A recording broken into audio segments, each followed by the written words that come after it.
Ito guys, welcome back to our YouTube channel. Guys, 2 weeks na lang at December na. Ito guys, bago yan mangyari ay ito, sa mga naghahanap at nagbabalak bumili pa lang ng mga Realme cellphone. Guys, ito, unahin na natin ang pinakamura. Syempre, unahin natin dito yung C30s available. At saka po itong si C51. Yan. Ito guys, unahin muna natin si Realme C30s. Guys, sa mga naghahanap ng Realme C30s, ito yung mga variant sa pagpipilian natin. 4,499 para doon sa 4GB RAM 32. Guys, bali yun ay 2GB RAM 32 kapag in-avail natin. Bali may extended RAM lang po yan. Then dito naman sa may sa isa 7GB RAM 64GB, 3GB RAM plus 4 po yan, kaya naging 4,999. 64GB din.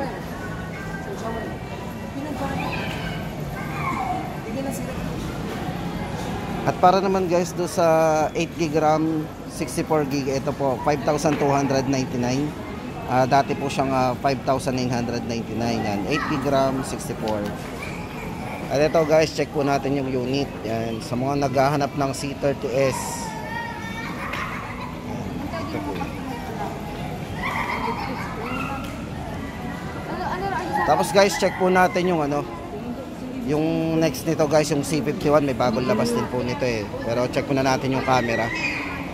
Yan. Sa mga naghahanap ng low cost o yung mga budget po na pwede nating magamit sa pang camera, ito yan. Yun po yung tatlong variant sa pagpipilian natin. Realme C30s.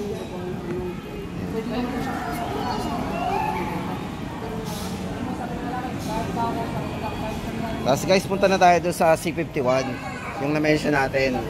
Unahin mo natin yung syempre yung mga affordable. Yan. Guys, ito yung latest update natin sa pinaka-latest model po nila. Guys, kung mapapansin nyo po, naka-capsule na po yan. Yan. Kapag chinarge po natin, makikita nyo yung capsule yan. Tapos guys, ito, yung design, yan. Parang triple camera, pero dual cam po yan guys. Yan. Balit yung isa pinaka-flashlight po yan eh. So para sa design guys, ito meron siyang anti-fingerprint na design yan. At ito guys, para sa ating update do sa presyo, check muna natin. Ito yung dalawang variant sa pagpipilian nyo guys. Kung kaya po ninyo ng budget, ito. Meron po tayong budget dyan na 4,999. 7GB RAM 64GB. Bali 3GB RAM po ang original RAM po niyan. Makikita nyo sa box, 3GB RAM 64. Pero yan po, sa internal storage, sa pinakano, pwede po nating iset yan para maging 7GB RAM. Yan, naka 33 watts superbook charge. Then yung refresh rate sa screen is naka 90Hz na po ang refresh rate. Then naka 6.7 high definition ang kanyang display. Then sa camera guys, maganda dito, naka 50 megapixel na po yan, AI dual camera. So yan, check po natin yung camera.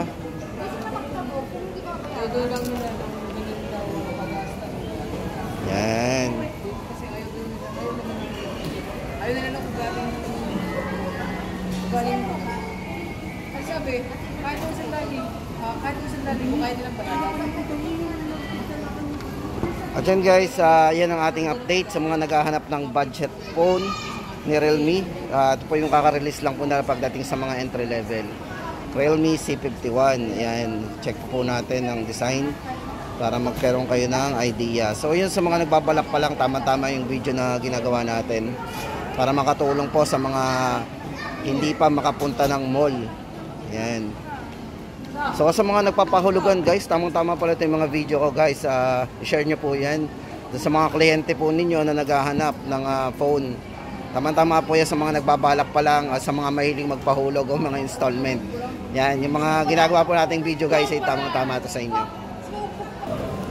At ito naman guys, ang sunod sa mga entry level natin, ito budget pa rin to. Ito yung mga pagdating sa 499 at 6499, ito na yung sunod na presyo. Yan, Realme C53. Guys, ito naka 7,999 ang price. Ang RAM po nito, may extended RAM po yan. Bali ito guys ay naka 12GB RAM na 128 po ang internal storage. Yan. Tapos ito guys ang kanya, yan, naka 33 watts superbook charge na din. Size ng screen naka 6.7 high definition na naka 90 Hz na rin po yung refresh rate ng screen. So napaka smooth. At syempre yung nipis po isa sa pinagmamalaki nito kasi ito ay naka 7.49mm para sa kanyang ultra slim design. At sa colors ito guys, Mighty Black and Champion Gold. Check po natin yung design. Ito po yung Champion Gold. Tapos yung nipis po nito na 7.49mm. Side fingerprint. Ano ka? Bilisan mo. At ito guys ang ating latest update para dito. Check po natin yung kanyang 50 megapixel din na camera. And portrait video, check po natin. Ito ay portrait camera. Okay. Para sa portrait camera niya. Hindi naman sila nagkakalit yung mga guys kasi nga pag-isahan ng anak nila, pagbabayaran sila, pwede na mga pag-ibig awa pa yun, baka dito baka ganito yun. Ay, dito na sila mga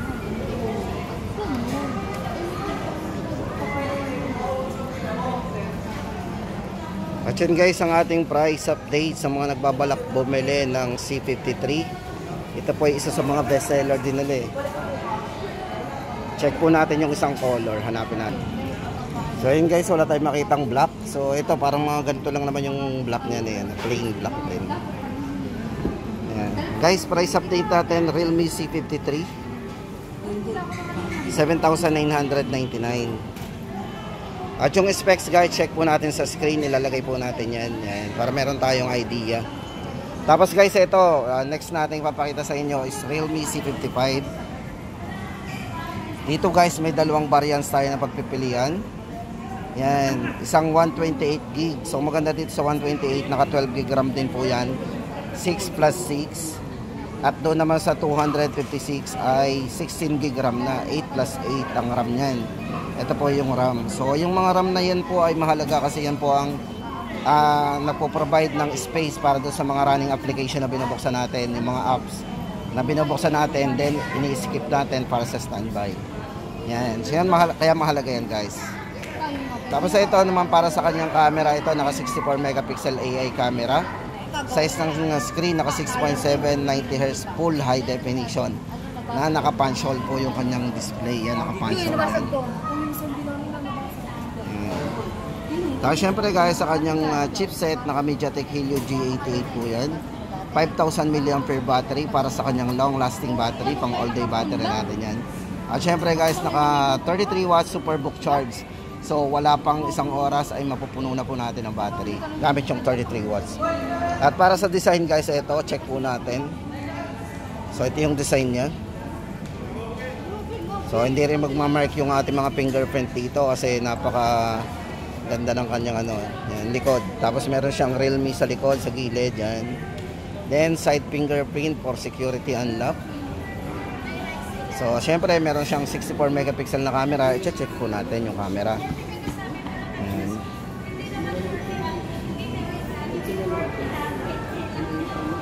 Ito guys, para doon sa camera 64 megapixel na, ay napakalinaw nga naman. At syempre mayroon din tong zoom. Yan, zoom 5 times zoom, 2 times zoom. Yan. Then maganda dito guys sa video, na check natin dito sa video. Ito po kung mapapansin niyo yung kanya, napaka smooth. Yan. Kasi ito po ay naka 1080p tapos naka 60 frame per second. Guys, pag nakakita kayo ng 60 fps sa mga video ay smooth yan. So hindi, kahit konting galaw yung ganyan, hindi mararamdaman yung di ba? Yung galaw. Hindi shaky. Di ba? So yung nakagandahan dito sa video nito, yun ang isang ma-appreciate mo dito kay Realme C55. Isa lipat na tayo dito, update natin, ulitin natin. 8,999 sa 128 at 10,999 sa 256 gig. Konti lang ang diferensya. Tapos guys, ito na, punta na tayo doon sa latest model po nila. Eto guys, sa mga naghahanap nga po ng 10 series, wala na po talagang 10 series. Siguro ay napaka-limited na lang yan sa mga ilang store na pinupuntahan natin. Ito na po yung latest po nilang release ngayon.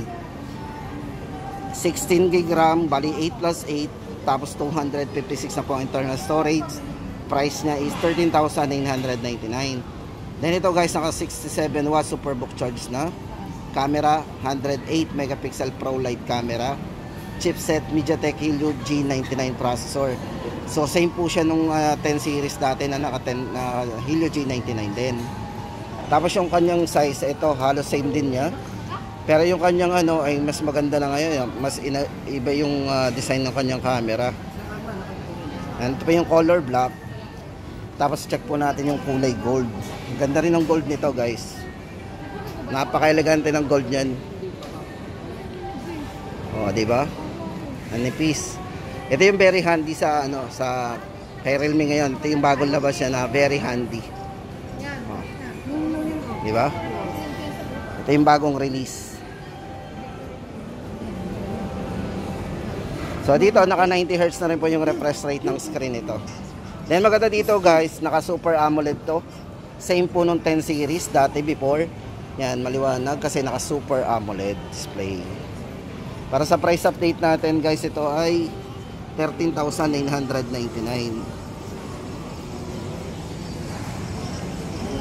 Yan, pili po kayo kung anong kulay ang gusto nyo. Parang parehas siya eh, pwede siya sa lalaki, sa babae. Kahit yung gold pwede yan. Kasi may pa rin na po siya inside the box na case, na clear case pero kulay medyo gray, kaya medyo astig ang datingan din. Yan guys ang update natin para dun sa bagong release po na Realme ngayon, na Realme 11.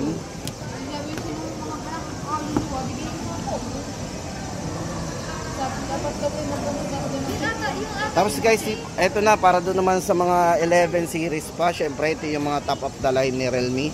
Etong dalawa guys, ito ay si Realme 11 Pro 5G at ito po naman si 11 Pro Plus 5G. Guys, ito sasabay na natin. Dito kasi is ang difference po ng dalawa. Hanapin natin. Pagdating po sa design, parehas po yan. Sa colors, parehas din. Parehas pong available yung dalawang kulay na yan sa dalawa. So ano ba yung difference? Parehas po sila naka vegan leather. Yan. Pero yung difference po ng dalawa, yung camera. So sa camera guys, ito meron itong 100 megapixel. Naka 100 megapixel po ang camera nito, si 11 Pro 5G. Yan, ito 100 megapixel. Optical image Pro Light camera. So napakaliwanag po ng camera niyan. Then yung isa naman po si Pro Plus 5G, ito ay naka 200 megapixel guys. 200 megapixel naman po ito. Kaya ito, yun po yung isang difference po nila. Pang pagkakaiba ng dalawa, ito ay naka 100 watts po. Naka 100 watts po yung kanyang charging, Superbook charge. Yung isa naman po is naka 67. Yan, 67 Superbook charge. Mabilis na rin. At syempre guys, babayaran natin dito para sa 24,999 ay yung kanyang 200 megapixel at saka yung kanyang 100 watts po na lamang niya pagdating sa charging capability. So hindi na kayo lugi guys sa ganong Tapos isa pang babayaran natin na 24,999, ito 19,999 ay yung kanyang internal storage. Napakalaki, 512 na po ito. Ito yung doble. Ito po 256 gig. O yan. Kaya guys ang ating latest update dito sa mga model po na to.